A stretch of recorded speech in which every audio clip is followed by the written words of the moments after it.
Travis Doe felt his eyes slipping shut. The boy yawned and put his hands under his head, getting comfortable on the piled-up carnival costumes. He didn't fight the pleasant feeling, falling into a warm, soft, feathered dream. His drowsy thoughts turned to the Santa Claus coat hanging somewhere in the wardrobe, left by their physical education teacher after yesterday's rehearsal.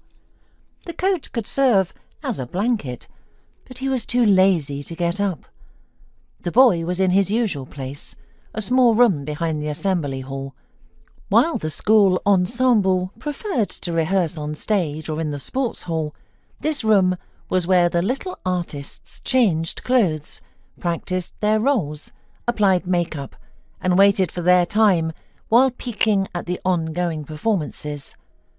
Travis often stayed in this den after school to wait for his mother, Helen, the new music and culture teacher. She had been tasked with producing the holiday play and its musical accompaniment.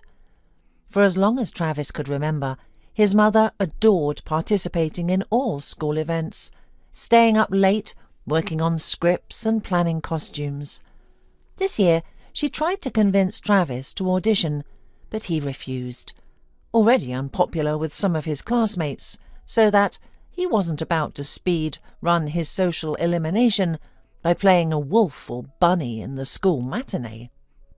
Travis yawned again and turned onto his side, tucking his hand under his cheek.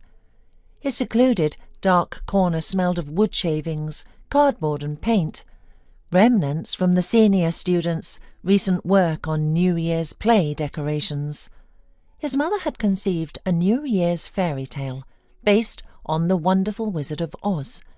In her adaptation, Dorothy and her dream team journeyed not to Emerald City, but to New Year's Land, seeking a festive mood stolen by an evil sorceress. With rehearsal still 2 hours away, Travis had time to sleep. He could have used the time productively, doing homework or studying for tomorrow's chemistry test, but sleep felt more urgent now. Just then the big door to the assembly hall creaked and groaned. Footsteps indicated 2 people entering. "Looks like we're first," a girl's voice said. "You stay here, please, then we'll go home." The boy's drowsiness vanished. He opened his eyes sharply, restraining himself from jumping up. The familiar voice made his heart race. It belonged to Brenda. Travis fidgeted, unconsciously touching his cheekbone, where a whimsical green frog band-aid covered a fresh wound. Brenda had applied it to him during the long break today, explaining, "I always carry a first aid kit because my little brother's always getting hurt. Sorry, but he only likes cartoon band-aids. And we're out of Spider-Man. Just frogs and unicorns left." Travis had only managed an awkward shrug in response. Brenda had been so close he could have counted her eyelashes and spotted the light freckles on her cheeks, if he'd dared to meet her eyes. Instead, he focused on the butterfly-light touch of her fingers on Travis's burning skin. Her fingers were slim and musical, cool and gentle. She smelled of fruity shampoo, with a hint of school cafeteria. "That's it. Now you're good as new. Try to avoid fights, okay? Your mum would worry." Brenda had sighed, shaking her head. Travis gently touched the bruise. "Thanks," he nodded, still avoiding her gaze. "I'll tell her I fell at a physical training lesson. Again." The boy's confused expression betrayed how unconvincing this excuse had become. Since transferring to the new school, he seemed to have forgotten how to stay on his feet, regularly sporting black eyes. Brenda laughed. "Do you think Mrs. Doe believes that you're clumsy? Our gym teacher practically worships you. You're his best athlete. I bet Mr. Neville's New Year's wish will be for you to join the athletics team." She shook her head while putting away the first aid supplies. "You know, that's why all our guys are upset. Nobody likes being outperformed on all fronts. Well, they'll have to get used to it, Travis snapped, unable to contain himself any longer. Brenda studied her stubborn classmate with interest. Travis had transferred to their class in September after his parents' divorce, when they sold their large apartment and went their separate ways. Travis's mother took a flat in a decent residential neighbourhood. It was smaller but cosy, with everything one could need nearby, from a supermarket and clinic to a school and beauty parlour. Helen Doe was sure that the move and change of scenery would be good for everyone. At first it was. Travis, while renovating his room, distracted himself from thoughts of his father's betrayal. The man had been living with 2 families for 2 years, and even had a small child there. Then September came, a time to go to a new school. Nothing foreshadowed trouble. Travis was handsome, cheerful and athletic. He played guitar, enjoyed basketball and studied well. Yet in the new school, such a talented guy wasn't welcomed by everyone. While the girls immediately noticed the newcomer, the boys began grinding their teeth, perhaps from jealousy, perhaps something else. Do high school boys really need a reason to fight? At that age, boys were like walking cans of petrol. Strike a match, say one wrong word, and flames burst out. Paul, the unofficial leader of the class, became Travis's main rival. Like a pack leader sensing competition, he began going out of his way to prove his superiority. Initially, Travis ignored his classmates' ridicule and antics, seeing them as childish and beneath his attention. But recently, Paul had managed to find Travis's weak spot. Travis's Achilles' heel became his mother, who was a music and culture teacher at his new school. The boy deeply loved her. She was a wonderful woman and a marvellous teacher who genuinely loved children and her work. Moreover, Mrs. Doe was young and stylish. No wonder high school students never missed world art culture lessons. Sometimes, though, they crossed boundaries. Paul would make crude jokes about the teacher. What started as hormone-driven teenage pranks escalated when Travis made a serious mistake. Upon hearing Paul discussing his mother, he attacked his classmate with his fists. Despite the beating Paul received, he didn't stop. Having discovered how to provoke the usually level-headed Travis, he began mentioning his mother more frequently. Today, after the world art culture lesson, Paul loudly commented about Mrs. Doe's new buttoned dress and his desire to undo it. Travis, walking behind, shoved his classmate hard, and the usual fight unfolded. The girls separated them. Brenda, the class president, was insisting they visit the medical office, but the stubborn boys, believing scars make men, went to class instead. That's why Brenda took the injured Travis under her caring wing at their shared desk. By the way, Brenda was the only person who tried to reason with Paul, always taking Travis's side. She'd also been the first person Travis met at the new school, having missed orientation due to illness. When he arrived at the teacher's room where his mother was, Brenda was there too. "Oh, Travis, perfect timing. Brenda, good, you're here," the class teacher said. "Travis is new to your class. Take him along, show him around, give him a tour." Brenda turned, studying the newcomer with interest.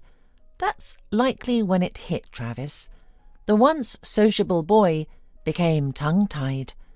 His brain turned to mush, his limbs to cotton, and when Brenda smiled, openly and sincerely, he nearly had heart failure. Travis ended up sharing a desk with the class president, much to the other boys' displeasure. Brenda was known to receive the most Valentine's cards, yet remained down to earth.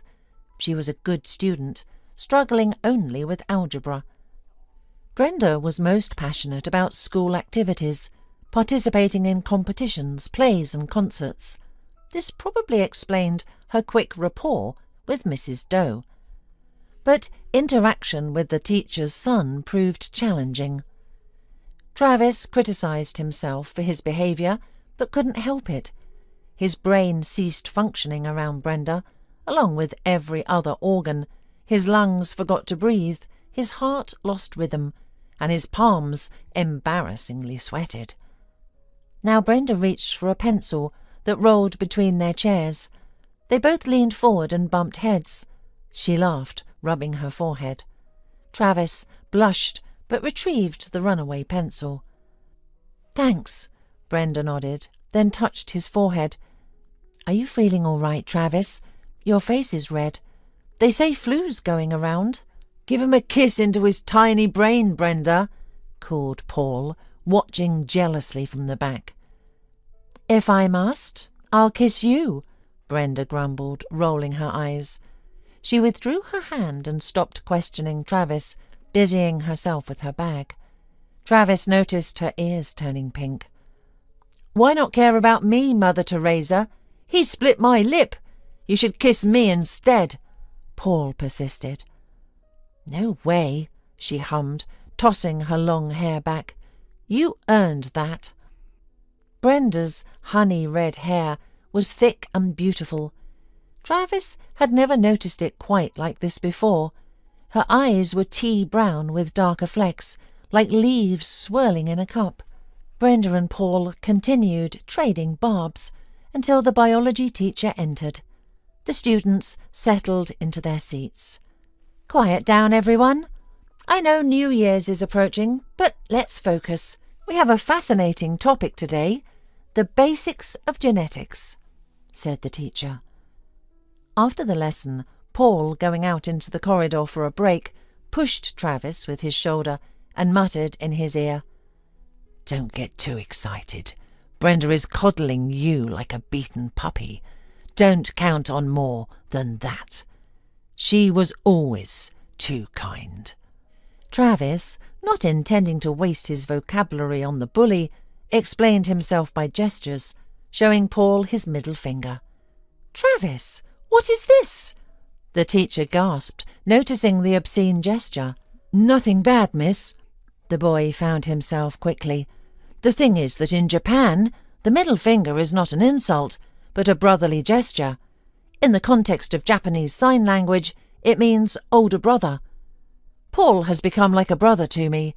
I wouldn't be surprised if we had been separated at the maternity hospital. He's such a warm-hearted and nice guy." There was laughter in the class. Paul turned green and pretended to vomit. "I'm certainly glad you have such feelings, boys, but remember, we're not in Japan." Karen Evans hummed, shaking her head and leaving the classroom. Travis hummed, and then he was clapped on the shoulder. Not hard, but in a friendly way. "Funny," Sam praised him with a smile. "I should take your story into account." Travis was surprised because usually Sam did not communicate with him. It appears that Brenda was right. The guys will get used to him. Later, Sam came again, asked to teach him to play the guitar. "I heard you play in the music hall. I would like to impress a girl, Jenny Harper." He was embarrassed. "Will you help me?" "No problem," Travis smiled. Travis's mood became a little better. After all, Brenda took care of him, and the guys began to thaw. Even the clash with Paul was no longer making him angry. However, the cherry on the cake was the appearance of Brenda in the rehearsal room. And why didn't he think that she would definitely want to participate in the play? What an idiot! He should have agreed to his mother's request. Travis froze, not knowing what to do. Come out of hiding? Wouldn't it look strange? From the den, he could go out into the school corridor and then return to the assembly hall through the main entrance. Travis wanted to do so, but for some reason he froze, listening to the conversation between brother and sister. Yes, it was the younger brother Johnny that Brenda had brought with her to the rehearsal. Usually they walked home together, with Brenda always holding her younger brother's hand. Travis heard that the boy was only in the 1st grade. "Who are you going to play?" asked the child, sitting down in the audience chair. "Dorothy," answered Brenda. "It's the lead role." "Are you going to get a cake like last time? It was so delicious." The boy sighed dreamily. Brenda laughed. "No, they gave me a pie for winning a sports competition. Now I'm just going to play and please kids like you." It appears that she tickled her brother because Johnny giggled and then asked for mercy. "And is Christmas Eve coming soon?" the boy persisted. "Only a week left, just a little bit more." "Really? But we don't have a Christmas tree." The little boy was frightened. "And I haven't written a letter to Santa Claus. He won't know what I want." Brenda was silent for a moment. It was as if she were gathering her thoughts or even her strength. "Johnny, dear," she began in a strange tone, so unlike her usual cheerful talk, "we're not going to have a Christmas tree this year. We don't have a tree or ornaments for it." "What?" The 1st grader was frightened. "Brenda, but how could we? We used to have a Christmas tree. Why can't we decorate it?" Tears trembled in the boy's voice. Brenda sighed long. Travis, unable to bear it, got up from his peculiar recliner and went to the door to look through the crack. Brenda was squatting opposite her brother. He was sitting in an armchair, frowning at his sister. "Johnny, the Christmas tree was taken away from us. There's no money for a new one. They cost as much as an airplane wing, honestly, and the toys cost even more." "Who stole our Christmas tree? The Grinch?" the child wondered. Brenda smiled weakly, shook her head. "Alas, but no. Johnny, you don't need to think about it. You are small. You will not understand yet." Travis thought about it. His mother made him drag a huge artificial fir tree and heavy boxes with toys and decorations to their new flat. She simply adored New Year's Eve. He remembered how he had complained that the tree was too big and wouldn't fit in their new flat. "There's always room for a Christmas tree," Mum had parried then, smiling broadly. Meanwhile the little boy sniffed. "No, I'm adult. Who took our Christmas tree? Tell me, please." Brenda scratched the back of her nose, then confessed, "But don't talk to Mum about it, okay? Remember when Dad's sister came to visit us, Aunt Ira? Well, in general, when a person goes to heaven, some relatives start dividing his things," she cautiously explained. Aunt Ira declared that the toys belonged to their parents, so they were hers. Although there were a lot of Mum's toys, and she and Dad had chosen the Christmas tree together, but Mum didn't fight with her.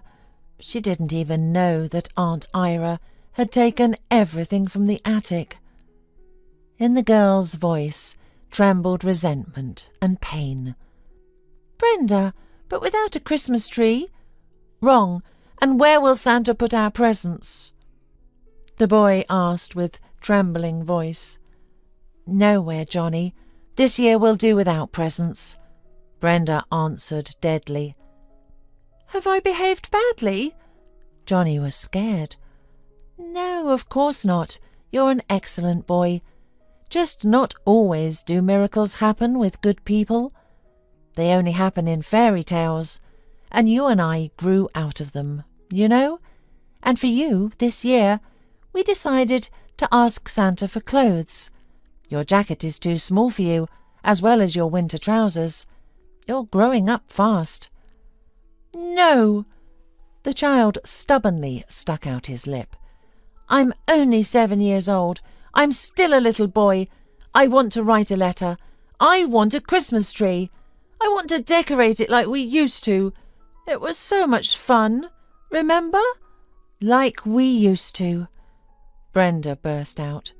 "We used to dress it up with Daddy. Johnny, but Daddy's not coming back. He's in heaven." Travis felt a prick in his heart. He and Mum would have their first New Year's Eve without their father. However, their dad turned out to be a bad man. And what happened to Brenda's family? "Daddy looks down on us from the sky," the little boy frowned. "He'll be offended if we didn't put up the Christmas tree. He loved the holidays, and he always said I should believe in miracles. If you believe in them, they will happen, and if you don't believe, nothing good will happen." Brenda got to her feet, pacing back and forth. Travis froze. He had never seen her like this. The girl had always seemed eternally cheerful, kind, responsive, never nervous or worried. But now her face was unrecognizable. Her brown eyes brimmed with emotions, resentment, anger, pain. They all poured out suddenly, as if Brenda's fuses had blown. "Listen, Johnny, enough! Stop believing in fairy tales. Just don't expect the presents you want under the tree this year. We don't have the money for that. We've got enough problems as it is. Can't you see Grandma's sick? Mum's worried about her, and she's working too hard. Her boss is a complete fool. We're still in debt. I wanted to help, to get a part-time job. She won't even hear of it. She keeps saying that my job is to study and help with you." She finished the tirade and, hearing a stifled sob, shuddered. Her face softened and the girl knelt before her brother, taking his hands in hers. "Johnny, please forgive me. I didn't mean to upset you. It's just, well, I'm sorry, okay? We'll work something out, right?" She hugged the boy comfortingly. "Maybe I'll ask the guys and we can find a little Christmas tree, and we'll make the decorations ourselves. What do you think? It'll be even better." "Will there be presents underneath it?" the boy asked, still holding out hope for magic. Brenda gulped. She looked into the child's wet eyes. He, too, was red-haired and brown-eyed, like his sister. Brenda ruffled his hair. "Something will turn up. After all, you're such a good boy," she said, hiding the pain behind a smile. The boy brightened. His sister wiped the tears from his face with her palms. At that moment the door opened again, and 3 teachers entered the hall. Behind them the schoolchildren followed, dragging boxes with unknown contents. "Oh, the protagonist is already here," Helen exclaimed when she saw Brenda. "Well, we'd better wait for Santa Claus." "You know, Helen, I can't understand," muttered the math teacher, sitting down in the empty chair. "How did you persuade our Bill Neville to play Santa Claus? He can't stand it." "I just asked and he agreed," Helen shrugged. The math teacher clucked her tongue. "You just asked? I can't believe it. I've been asking him to fix the shelf in the classroom for 3 years, but he has no time, and he's never been in a play." "Don't listen to her, she's jealous," giggled the physics teacher. "Our Bill is an enviable bachelor. There aren't many of them in our women's collective. You can see that he likes you." Helen was embarrassed. Travis was too. He liked the gym teacher, though he was too pushy, calling him all the time to competitions. But Travis didn't even know that Mr. Neville had a soft spot for his mum. No, too many secrets he had learned sitting in this den. Travis slipped out through the second door and then entered the main hall properly. His mother, seeing him, brightened. "Have you changed your mind? Please say yes. We don't have enough male characters." "Indeed. Why would that be?" Travis snorted. "After all, everyone dreams of being Toto or Cowardly Lion, right?" Just then the future Dorothy appeared next to Travis's mum. The girl smiled welcomingly. Travis tried to fix traces of former sadness in her face, but in vain. She skillfully concealed them. "Come on, Travis, you'll make a fine tin man," she said. "Because I have no heart? Well, thank you for not making me the brainless scarecrow." Travis grinned crookedly, feeling his defences cracking. "No," the girl laughed. "You've read the book, haven't you? The Tin Man, on the contrary, had the biggest and most sensitive heart. I always liked him best." And Travis gave in. He was completely won over. His mum was almost jumping with happiness. The role of Toto, who was also unoccupied and didn't have many lines, was given to Johnny. The boy was very proud of his new role. He did his best, barking especially amusingly and sonorously. The rehearsal went well. Then Travis helped his mum gather their things and said he would wait for her outside. He went to the changing room.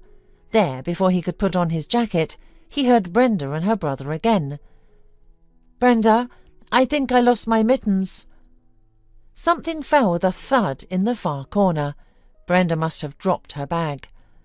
"Honey, are you going to cry? You can't cry, it's freezing outside." Travis moved toward the exit with a last glance over his shoulder. Brenda, kneeling and not minding the dirty floor, stood before her brother. She pulled her white fluffy mittens over his little hands. "They're for girls," Johnny sighed gloomily. "Don't be silly. White is the right colour for everyone. Besides, the cold won't know whose fingers they are, a boy's or a girl's. Oh, come on, put them on." "What about you? It's very freezing." The boy was indignant. "I'm all right. I'm older." Brenda waved him away, pulling her hood over her head. Travis waited for Brenda and her brother at the school gate. In his pocket he clutched his gloves, feeling excited. As soon as Brenda reached them, he quickly approached, not giving himself a chance to change his mind. "Brenda," he called out to her. She turned around and smiled. "Are you still here? Are you waiting for your mum?" Travis nodded and took a pair of black gloves out of his pocket. "Here, it's cold today. I'm sorry I was in the changing room too," he said, averting his gaze. Brenda blinked in confusion. She didn't immediately see the gloves in the boy's hands, first noticing his battered knuckles. Travis looked cautiously in her direction, watching snowflakes fall on her shoulders and the hair that had escaped her hood. Brenda's cheeks flushed with a blush that had nothing to do with the cold. "Beautiful," said the Travis's heart once more. "Come on, take them," he smiled, suddenly calm rather than his usual nervous self. "What about you?" "My hands are warm," grinned Travis. "Brenda, I'll put them on you if you refuse." The girl laughed softly and put on the gloves with tenderness in her eyes. They were too big. Brenda playfully clenched and unclenched her fingers. "Thank you, they're warm." She looked into Travis's eyes. "I was right, telling you that Tin Man had a huge heart." Travis really wanted to ask what had happened in her family. More than that, though, he wanted to help her. He wished Brenda would always smile genuinely, not hide behind a mask. "Travis, there you are. Mr. Neville decided to give us a lift. Isn't it great?" The boy's mother came out of the gate, followed by the gym teacher. Travis glanced at the man, who was smiling broadly and genuinely. "Great," he drawled. "I need to gather more teachers around me, so I can become the favourite of my classmates faster. Maybe we should bring a math teacher." "Travis!" Helen shook her head. Brenda snorted with laughter. "Brenda, do you want a lift?" Mr. Neville offered. "No, we live close by, and I promised my brother I'd make a snowman. Now I can because I have gloves," said the girl cheerfully. "See you tomorrow, Travis." Travis slyly winked her goodbye, shoving his hands in his jacket pockets. The girl blushed again and waved with her gloved hand. In the car, the boy had an idea. He leaned forward between the passengers and the driver's seats. "Mum, we have to give away our Christmas tree, and if you haven't bought my Christmas present yet, I would rather accept the money. Is it okay? I have some saved, but it might not be enough." "What?" Helen gasped. What kind of teenage rebellion is this? And why do you need money? Look, I don't know what happened at their family, but they have no Christmas tree, no decorations, and her brother is so sweet and small. He still believes in Santa Claus. He shouldn't lose his faith in miracles like that. I want to buy presents for them." The boy grew more passionate as he spoke, his thoughts tumbling out. Helen listened attentively, a mysterious smile on her face. "Travis, have you fallen in love?" she asked when the schoolboy finished his speech. "Mum, I just want to help her." Travis blushed deeply, sinking back into his seat. The gym instructor cleared his throat and joined the conversation. "Last year their father fell ill. He lost his battle with cancer quickly." Bill sighed, watching the road. "I don't know much, but I heard the relatives caused chaos at the funeral with their demands. Instead of remembering the deceased, they started fighting over property. Their aunt showed up, claiming their parents had always loved her more, that she deserved everything because of that. She took whatever wasn't nailed down. Zoe, their mother, was too devastated to fight back. She works at the market. I've seen her a few times. She's lost a lot of weight."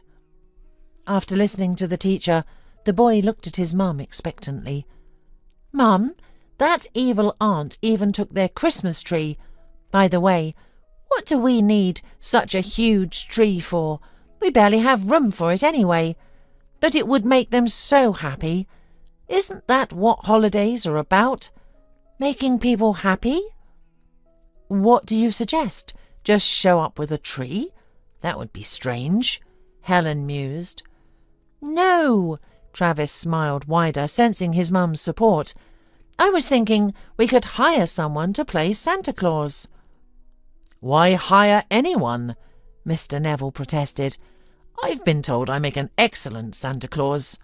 Travis felt a surge of gratitude and even warmth toward Mr. Neville. "All right, let him look after my mum. He seems like a good man."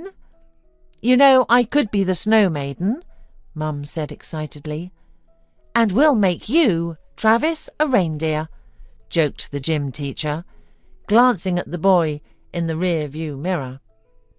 Travis clicked his tongue, deciding he'd think more about whether he wanted such a stepfather. Still, the mood in the car had brightened considerably. Bill Neville was even invited for tea, since he was now part of their holiday mission. From then on, Travis could hardly wait for the Christmas Eve. Mr. Neville found Zoe at the market and said about the planned surprise. He later said the woman couldn't hold back her tears when she heard their plan. School Christmas celebrations got a standing ovation, with Brenda shining especially bright. Before leaving school, Travis approached little Toto and, shaking his hand, asked, "What would you ask Santa Claus for?" The boy thought for a moment, then raised his innocent eyes at Travis. "I wrote him a letter. We all wrote them in class. Only I didn't send it, and I didn't let Brenda check it for mistakes, or she'd get upset." "Can you give it to me? I'll check it and send it," Travis offered.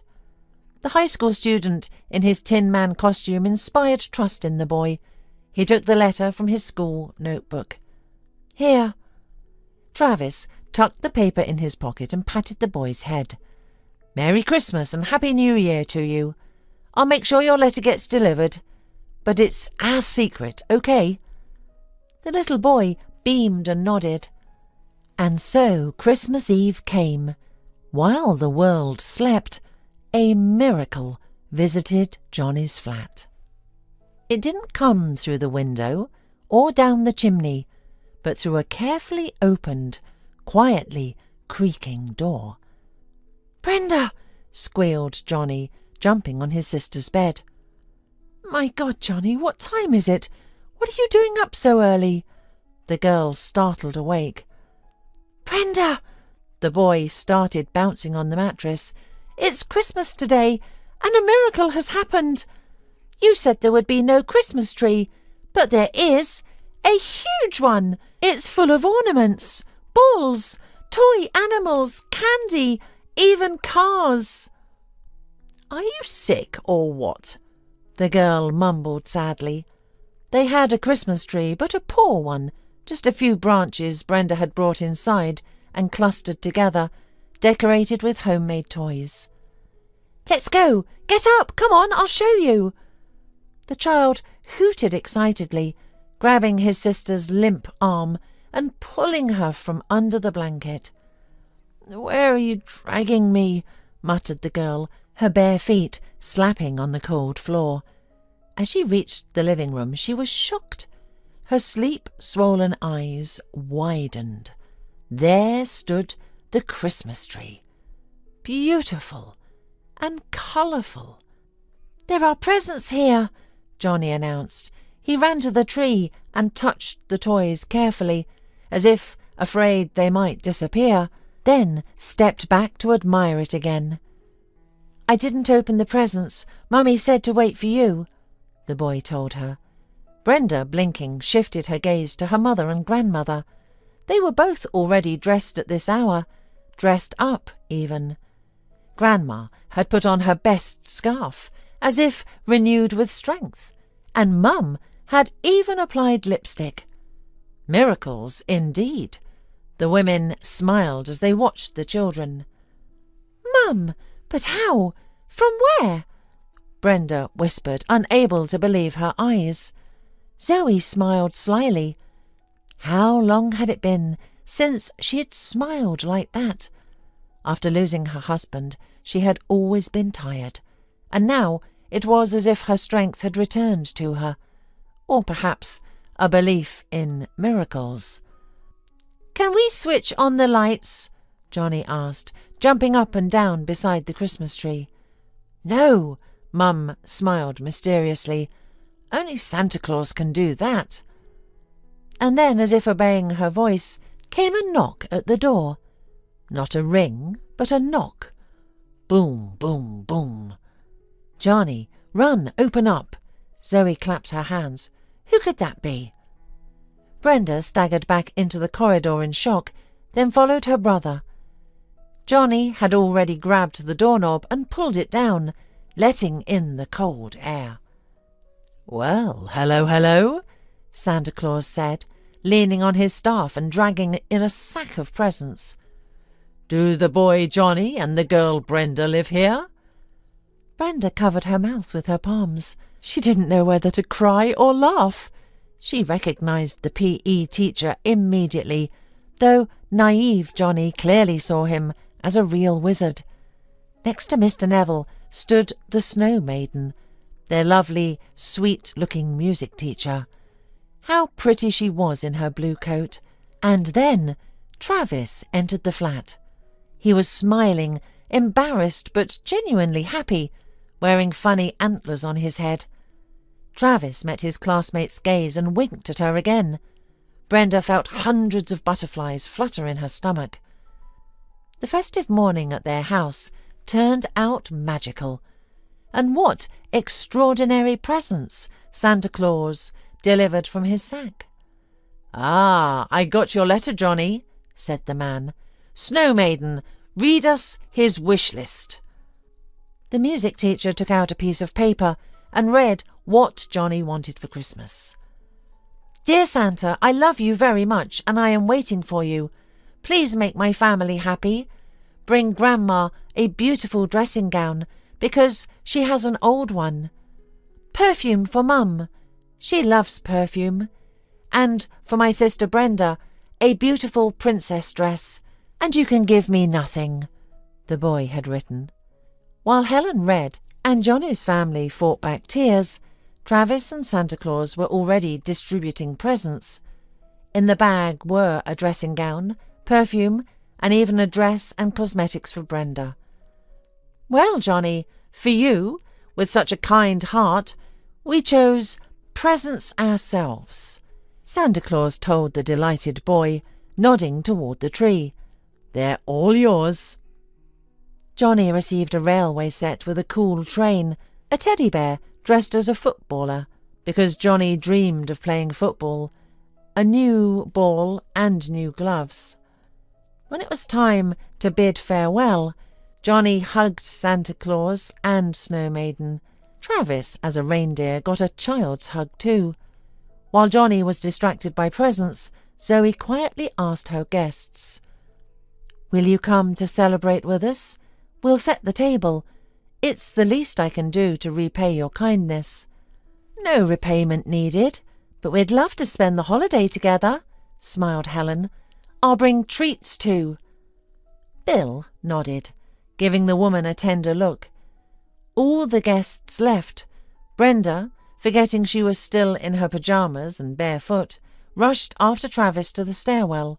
Her bare heels felt cold on the entryway floor. "Travis!" she called out. The boy turned back to her floor.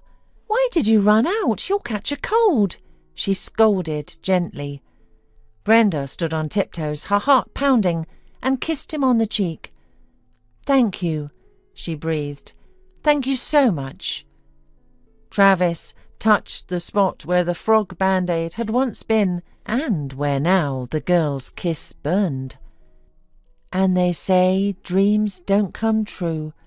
He smiled. "Merry Christmas and Happy New Year, Brenda." They all spent New Year's Eve together. Families who might have faced a difficult and sad holiday instead cheered and rejoiced at the coming year. Now they all believed in miracles and that only joy awaited them. And then every year that followed was happy. Bill Neville and Helen Doe married. He became a wonderful stepfather to Travis. Soon the couple had a daughter, whom Travis adored. Zoe too found happiness, though it took time. Johnny played football and kept his belief in miracles. And Travis and Brenda carried their tender, fragile first love feeling through the years, protecting it all their lives and meeting every Christmas together. Now Brenda knew with certainty that magic was real. Except wizards aren't the heroes of fairy tales. They're the people who love you.